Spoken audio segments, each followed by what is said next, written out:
তিনটি sofa set কিনেছে 11 লক্ষ টাকা ব্যয় দেখিয়ে। হাব সেক্রেটারিয়েট টেবিল 7,37,000 টাকা দিয়ে।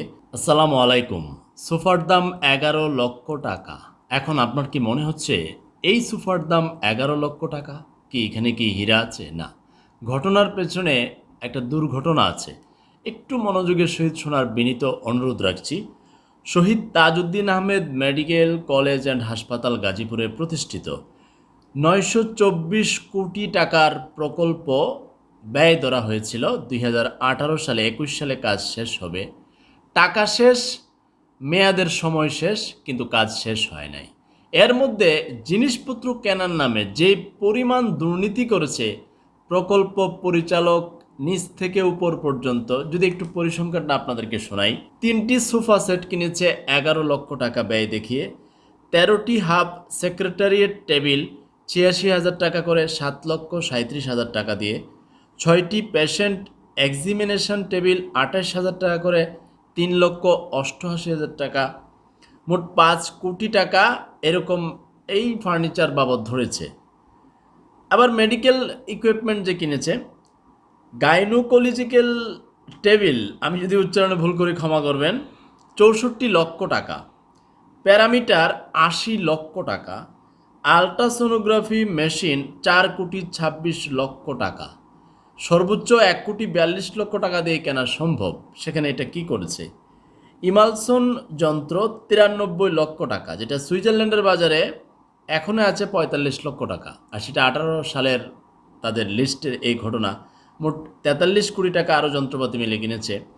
তো এই যে ভয়াবহ দুর্নীতি তারা করেছে, তিনটা সোফা সেট 11 লক্ষ টাকা, মানে যন্ত্রপাতি। প্রকল্প পরিচালককে এখন যমুনা 360 ডিগ্রি ধরেছে, তাকে জিজ্ঞাসাবাদ করেছে, সে বলছে আরও উপরে যান। আরও উপরে কোথায় যাবে? এইভাবে জনগণের আমানত, আমানত কেন বলছি, যখনই যে গভর্নমেন্ট থাকুক সেখান থেকে রাজস্ব থেকে যে অর্থ দেওয়া হয়, রাজস্বের অর্থটা কার? এদেশের সকল মানুষের অধিকার, সেখানে সকল মানুষের ভ্যাট ট্যাক্সের টাকা জমা হয়।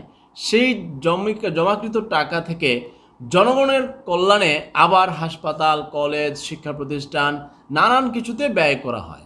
এখন সেই ব্যয় যার হাতে তুলে দেওয়া হয়, সেই অমানুষগুলো তাদের নিজেদের স্বার্থে নিজেদের পকেট ভারী করে নানান প্রকল্পে এইভাবে চরম আকারে দুর্নীতি প্রকাশ করে। এখন 2018 সালে ঘটনা ঘটিয়েছে। এখন প্রকল্প পরিচালক বলছে আরও উপরে যান।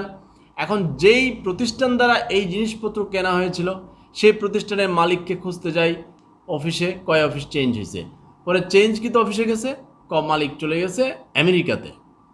এখন এই যে স্বাস্থ্য খাতের একজন মিঠু ছিল, মিঠু গং, ওই মিঠুর ভাগ্নে এই প্রকল্প পরিচালকের সাথে হাত মিলিয়ে জিনিসপত্র কিনে মোটামুটি 100 কোটি টাকার মতো সে কামিয়ে আমেরিকা প্রবাসী হয়ে গেছে।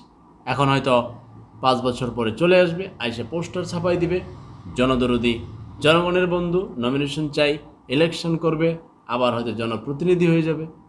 এইভাবে চলছে আমার সোনার বাংলাদেশ।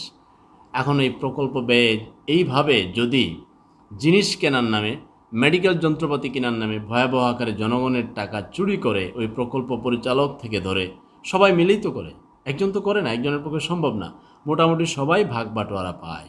পরবর্তীতে তারা রিটায়ার্ড করে যার যার মতো করে সম্পদের পাহাড়, নানান বিজনেস এটা সেটা করে এখানে অসুবিধা একটু হলে প্রবাসী হয়ে যায়, সেখান থেকে বসে বসে তাবিজ কবজ দেয় জনগণরে যে আপনারা সৎ হন, সন্তানকে বলে সৎ হন, কিন্তু অমানুষ এখান থেকে চুরি করে নিয়ে গেল। এরকম শত শত কোটি টাকার খেলা।